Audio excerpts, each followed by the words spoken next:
KAS ಮಹಿಳಾ ಅಧಿಕಾರಿಗೆ ಮಾನಸಿಕ ಹಿಂಸೆಯನ್ನ ನೀಡಲಾಗಿದೆ ಅನ್ನುವಂತಹ ಗಂಭೀರ ಆರೋಪ ಕೇಳಿ ಬಂದಿದೆ. ಹೌದು, ಅಧಿಕಾರಿಯಿಂದ ರಾಜ್ಯ ಮಹಿಳಾ ಆಯೋಗಕ್ಕೆ ದೂರು. ಕೆಎಎಸ್ ಮಹಿಳಾ ಅಧಿಕಾರಿಗೆ ಮಾನಸಿಕ ಹಿಂಸೆಯ ಗಂಭೀರ ಆರೋಪ ಕೇಳಿ ಬಂದಿದೆ. ಆ ಅಧಿಕಾರಿಯಿಂದ ರಾಜ್ಯ ಮಹಿಳಾ ಆಯೋಗಕ್ಕೂ ದೂರು.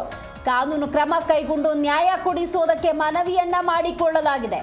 ಕೆಎಎಸ್ ಅಧಿಕಾರಿ ಎಚ್ ಪುಷ್ಪಲತಾರಿಂದ ಆಯೋಗಕ್ಕೆ ದೂರು ದಾಖಲು. ಬಿಎಚ್ ನಿಶ್ಚಲ್ ಮತ್ತು ಎನ್ ಮಹೇಶ್ ಬಾಬು ವಿರುದ್ಧ ಗಂಭೀರ ಆರೋಪವನ್ನು ಮಾಡಿದ್ದಾರೆ. ಹಾಗಾದ್ರೆ ಆ ಪತ್ರದಲ್ಲೇನಿದೆ? ಇದು ಬಹಳ ಮುಖ್ಯವಾದಂಥ ವಿಚಾರ.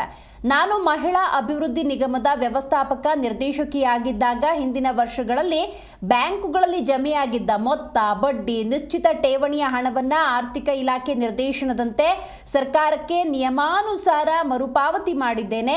ಕಚೇರಿ ಸ್ಥಳಾಂತರದ ಬಗ್ಗೆ ಪತ್ಯ ವ್ಯವಹಾರವನ್ನು ನಡೆಸಿ ಅನುಮತಿಯನ್ನು ಪಡೆದಿದ್ದೇನೆ. ಆದರೂ ಕೂಡ ನಿಶ್ಚಲ್ ಮತ್ತು ಮಹೇಶ್ ಬಾಬು ಅವರು ಏಕ ಕಡತದ ಮೂಲಕ ನನ್ನನ್ನು ಅಮಾನತು ಮಾಡಲು ಶಿಫಾರಸು ಮಾಡಿದ್ದಾರೆ. ನನ್ನನ್ನು ಅಮಾನತು ಮಾಡಲು ಶಿಫಾರಸು ಮಾಡುವ ಮುನ್ನ ಸರ್ಕಾರ ಅಥವಾ ಮೇಲಧಿಕಾರಿಗಳಿಂದಾಗಲಿ ಯಾವುದೇ ಅನುಮತಿಯನ್ನು ಪಡೆದುಕೊಂಡಿಲ್ಲ. ವೈಯಕ್ತಿಕವಾಗಿ ಗುರಿಯಾಗಿಸಿಕೊಂಡು ಮನಸ್ಸೋಇಚ್ಛೆ ಕ್ರಮ ಕೈಗೊಂಡು ಮಾನಸಿಕವಾಗಿ ಕುಗ್ಗುವಂತೆ ಮಾಡಿದ್ದಾರೆ ಅಂತ ಮಹಿಳಾ ಆಯೋಗಕ್ಕೆ ಎಚ್ ಪುಷ್ಪಲತಾ ಅವರು ದೂರನ್ನು ಸಲ್ಲಿಸಿರೋದು. ಮಹಿಳಾ ಅಧಿಕಾರಿಗೆ ಈ ರೀತಿ ಹಿಂಸೆ ಮಾಡ್ತಿರೋದು ಘಾಸಿಯನ್ನು ಉಂಟು ಮಾಡಿದೆ. ಆದ್ದರಿಂದ ಬಿಎಚ್ ನಿಶ್ಚಲ್, ಎನ್ ಮಹೇಶ್ ಬಾಬು ವಿರುದ್ಧ ಕಾನೂನು ಪ್ರಕಾರ ಕ್ರಮ ಕೈಗೊಂಡು ನ್ಯಾಯ ಒದಗಿಸಿ ಕೊಡಬೇಕು ಅಂತ ಮನವಿಯನ್ನ ಮಾಡಿಕೊಂಡಿದ್ದಾರೆ ಪುಷ್ಪಲತಾ.